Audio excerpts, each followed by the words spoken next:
चलो देखो समझ आ गई बात। तो अब मैं बात करने वाला हूँ कि कौन सी इकोनॉमी तुम लोग जानते हो कि ये पूंजीवादी अर्थव्यवस्था है। पूंजीवादी अर्थव्यवस्था कौन सी इकोनॉमी पूंजीवादी अर्थव्यवस्था है? सर वो पांचों वो प्राइवेट सेक्टर में पूंजीवादी है। नहीं, कोई मुल्क का एग्जाम्पल बताओ ना, पूंजीवादी कुछ जानते हो जा कि हाँ ये जो है पूंजीवादी अर्थव्यवस्था है। क्वेश्चन पूछ सकता है तुम मुझसे। श्रीलंका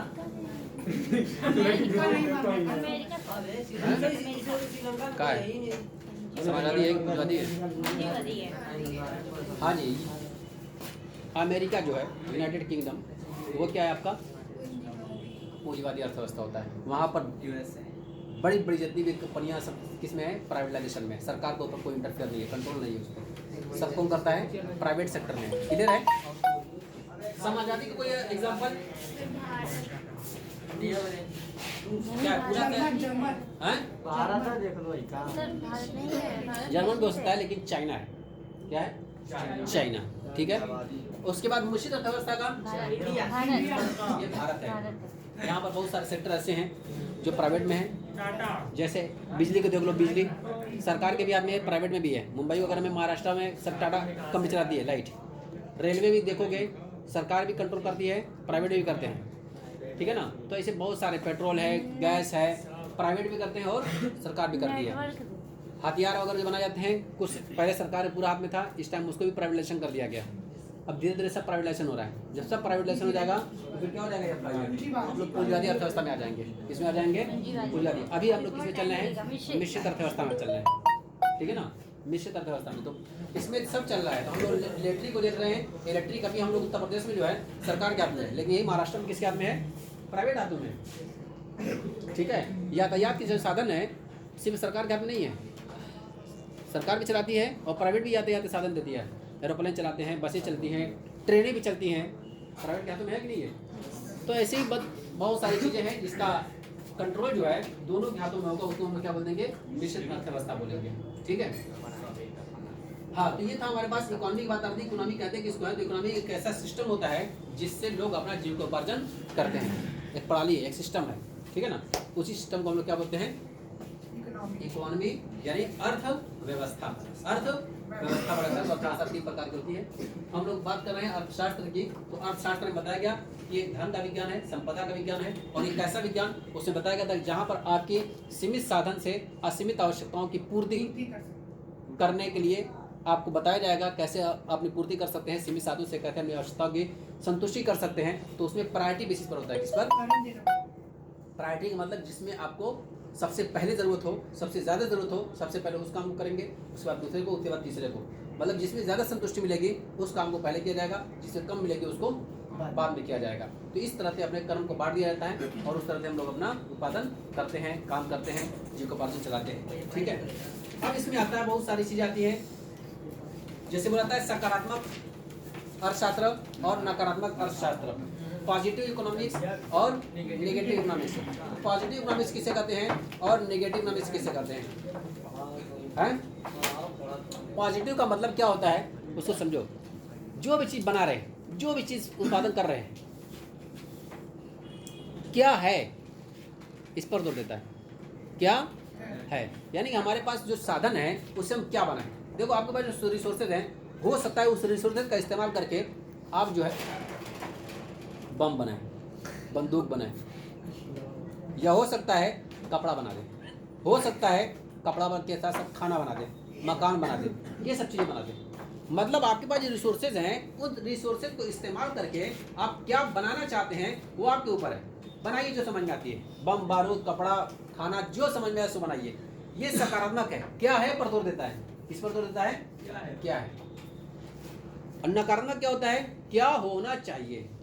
ये इस पर जोर देता है कि आपको क्या बनाना चाहिए जो समाज के हित के लिए हो। बम बारूद समाज के हित के लिए नहीं है।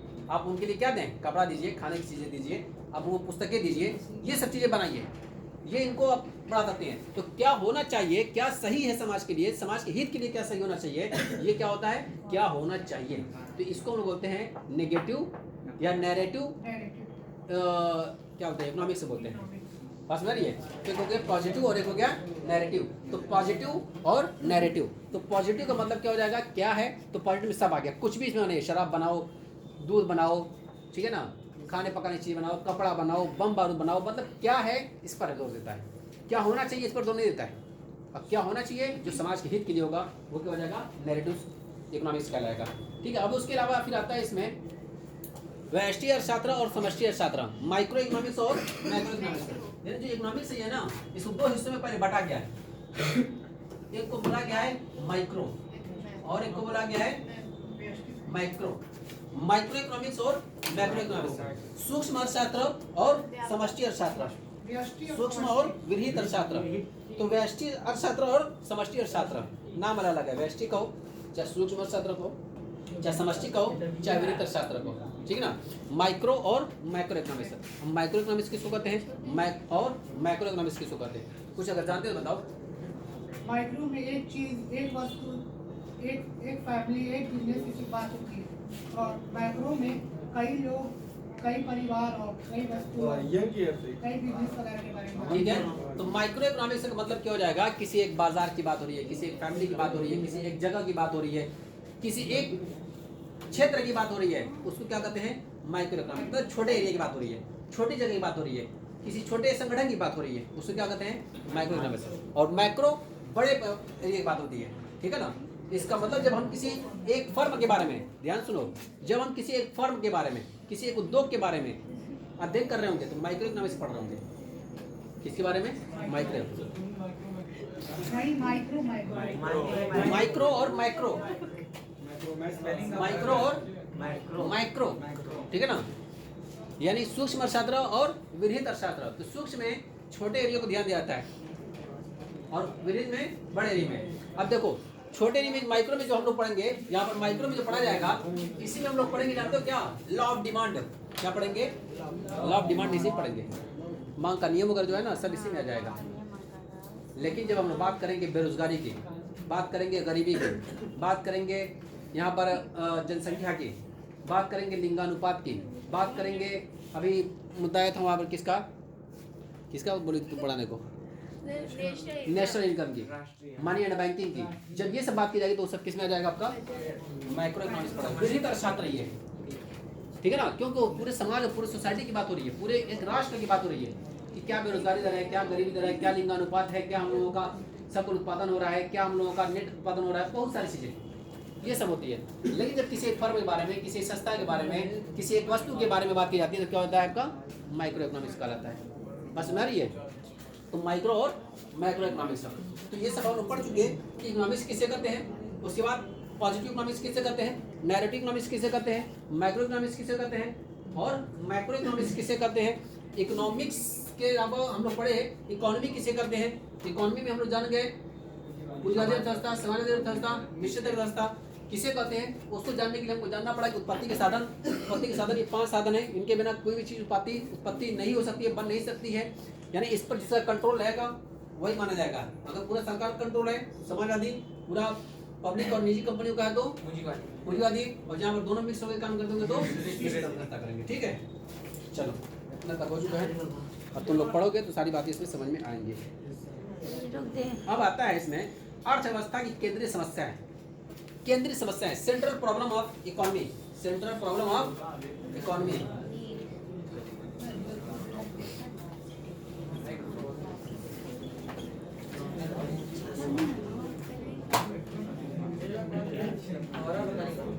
हाँ जी, केंद्रीय समस्या किसे कहा जाता है। केंद्रीय समस्याएं बताओ।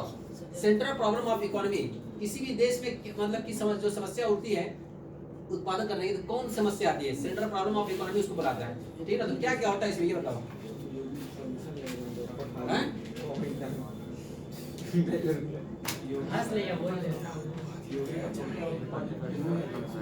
पारित किया जाए, क्यों किया जाए, किसके लिए किया जाए, बात समझ में आ गई। देखो ये सब होती है समस्या। कितने तो अच्छे लड़के पढ़ने वाले ये सब। यानी इधर देखो, what to produce, how to produce और फॉर होम टू प्रोड्यूस। क्या उत्पादन करना है, किसके लिए उत्पादन करना है और क्यों उत्पादन करना है। ये जो हमारे पास सवाल आता है ना, इसी को क्या बोलते हैं लोग हैं, सेंट्रल प्रॉब्लम ऑफ इकोनॉमी। बस में आ रही है, सेंट्रल प्रॉब्लम ऑफ इकोनॉमी। यानी कि अर्थशास्त्र की केंद्रीय समस्याएं। तो आओ केंद्रीय समस्याओं को लिख देता हूँ। किसी किताब में 4 मिल जाएगा, लेकिन जो सही है वो 3 ही है। 4 भी लिख सकते हो, कोई दिक्कत नहीं है। क्या उत्पादन करना है? क्या उत्पादन करना है और कैसे उत्पादन करना है और इसके लिए किया जाए। इसके लिए उत्पादन। हाँ जी, देखो ये हमारे पास है, यानी व्हाट टू प्रोड्यूस और हाउ टू प्रोड्यूस और फॉर होम टू प्रोड्यूस। हाँ भाई, किसके लिए? इंग्लिश से पढ़ते हो?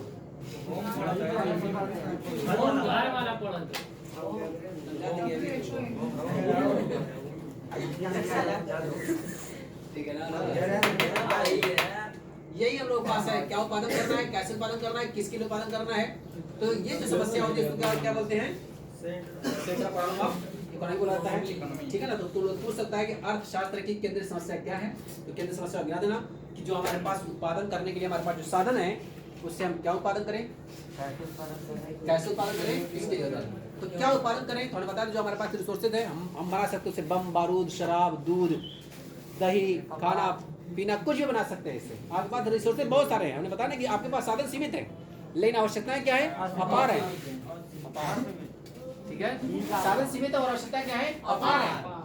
तो अब उन अपार आवश्यकताओं को पूरा करने के लिए आप क्या क्या चीज कैसे कैसे ले चलेंगे। तो ये सबसे बड़ी समस्या आती है हमारे पास कि क्या उत्पादन करना है। बात समझ रही है? तो हमारे पास साधन सीमित है और आवश्यकताएं अपार होती है। तो ऐसे केस में समस्या उठनी है कि क्या उत्पादन किया जाए।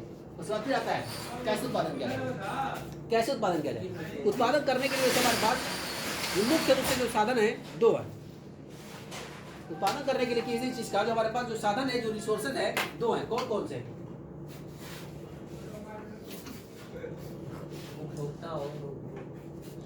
कैसे उत्पादन किया जाए? एक हमारे पास होता है ह्यूमन रिसोर्स, दूसरा मशीनरी रिसोर्स। यानी उसको हाथ से काम कराया जाए या तो उसको मशीनरी द्वारा काम कराया जाए। हाथ से काम कराया जाए तो मशीन द्वारा। तो अब जो उत्पादन करना चाहते हो उसमें आपकी लागत किसमें ज़्यादा आएगी या किसमें कम आएगी, किससे आपकी क्वालिटी उत्पादन की अच्छी होगी, वो उसके ऊपर डिपेंड करता है कि आप उस काम को आप या तो लोगों से कराइए, हाथ से कराइए, हैंड वर्क कराइए, हैंड क्राफ्ट कराइए, या तो मशीनरी द्वारा उसका उत्पादन करिए। ठीक है ना। तो अभी तो 50 साल पहले सब किससे उत्पादन होता था? सब हाथ से होता था। कपड़ा हो चाहे उस पर वर्क का काम किया जाता हो या जो भी चीज़ें बनाई जाती सब किससे बनती थी? सब हाथ से। मशीनरी थी ही नहीं। धीरे धीरे जुगाड़ टेक्नोलॉजी आई, जुगाड़ लगता गया, उसी में धीरे धीरे कुछ न कुछ बढ़ता गया, रिन्यूएशन होता गया और आज बड़ी बड़ी कंपनियां आ गई हैं जो हम लोग काम 1-1 महीना, 2-2 महीना, 3-3 महीने में करते थे, आज वो 1 घंटे में, 2 घंटे में करके दे देती है। मोह के अंदर अभी ऐसा लूम लगा हुआ है, देखे होगे तुम लोग, जो 10 लाख 12 लाख का आता है लूम, 8 दे देगा। और ये लोग कितना देगा? नॉर्मल 3 साढ़े। और वो इसका मतलब ये हो जाएगा कि वो अकेला जो है 2 लोग के बराबर काम कर लेगा। ठीक है ना। अच्छा, उसमें ये भी है कि उसमें जो है उसनामा नहीं होगा, ताक नहीं कटेगा। इसे ताक कटा, लूम रुका, उसनामा हुआ, पकड़ लिया जाएगा। ठीक है ना। कौन चलाता हूँ मैं? कौन लगाता हूँ मैं? खाना नहीं आता हूँ मैं, कौन लगाता मतलब है कि सब क्या है, यानी हथकरघा से हट करके पहले पावर रूम आया। पावर रूम में भी हम उसमें भी नई नई टेक्नोलॉजी आ गई, स्पीड बढ़ गई उसकी। ये जो स्पीड होती है एकदम लग रहा है कि कुछ खाया पिया ही नहीं है, धीरे धीरे डगर डगर करता है। वो देखोगे एकदम तरता चलेगा। ठीक है ना। वो 4 जो तुम लोग 8 बता रहे हो ना, उसको लग रहा है कि और ज़्यादा खींच ले जाएगा जो स्पीड रहती है उसकी। और ये तो एकदम धीरे धीरे डाउन डोल चलता रहता है। खाना पानी लग रहा है कि मिलता ही नहीं है उसको। कैसे उत्पादन करना है, ये भी आपके पास एक प्रॉब्लम है कि कैसे उसको बरामद किया जाए, किसके लिए जो आप उत्पादन करने जा रहे हो, किसके लिए उत्पादन किया जाए। अब वहाँ पर जो उत्पादन करने के लिए आपके पास हो सकते हैं कि औरतें भी हैं, मर्द भी हैं, बूढ़े भी हैं, जवान भी हैं, बच्चे भी हैं। जो उत्पादन करना चाहते हो वो प्रोडक्ट जो होगा वो किसके लिए होगा। तो ये जो समस्या होती है, देखो जो बड़ी बड़ी इंडस्ट्रीज होती है, बड़ी बड़ी कंपनियां जो होती हैं, जब वो प्रोडक्शन करने चालू कर दिए ना, तो वो देखती है कि हम क्या चीज़ बनाएं। देखो हर एक कंपनी के पास ये समस्या आती है कि हम क्या चीज़ बनाएं। हमारे पास जो रिसोर्स है, क्या उत्पादन किया जाए उससे, हमारे पास जो पैसा है